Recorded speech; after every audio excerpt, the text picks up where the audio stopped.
Senior Advocate of Nigeria, where do you see this case going now? This case is just starting. The prayer of the senator, relieve me of this burden of being a surety.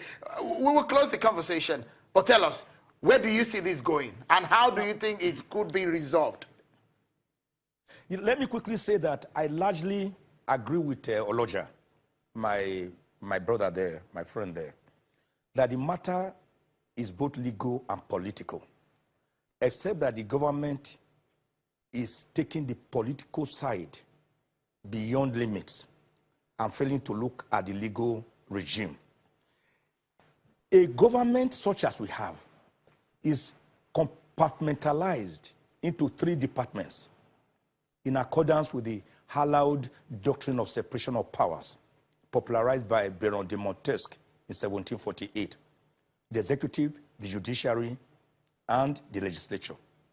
The judiciary was already seized of this matter. It is the judiciary that granted bail to Nnamdi Kanu.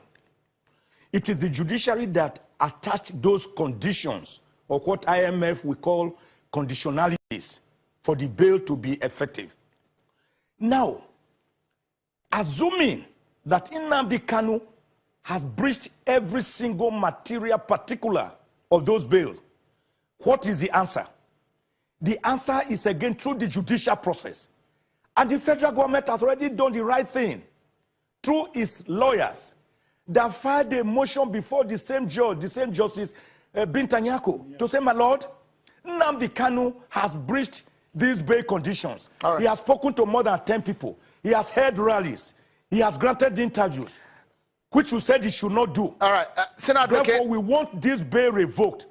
The federal government should have waited for that legal process to accomplish rather than invade the home through the military. All right, because we need to go now. Mr. Oloja, what are your final thoughts? If you are the president today, do you see any way, if you are Senator Abaribe, what are the options? Well, definitely, they have spoken for Senator Abaribe. If I were in the position to advise the president, I would say, look at the political dimension, because the political dimension, let me read this, if I am able to read this thing that I got online today about political dimension of this thing, it will be okay. They said, it looks humorous but significant. It said, crocodile smilers march to the south-south, python dancers march to the east, while the World Bank developers march to the north.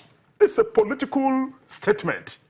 People have already made up their mind, perception issue, managing perception of whatever happens now, because of so many accusations of sectionalism, parochial appointments, and all sorts of things that are odd, that are not in favor of the president. So I believe that he has a duty as a statesman, as a father, as the president of this country, to call this thing a political issue and call political leaders to settle this issue. Mr. Oloja, senior editor and columnist at the Guardian newspaper, a very good friend, senior advocate of Nigeria, Chief Mike Ozekome. Many thanks for your thoughts tonight, gentlemen, for the program. That's our show for today. Many thanks for being part of it. I'm Sean Wakimale. Bye for now.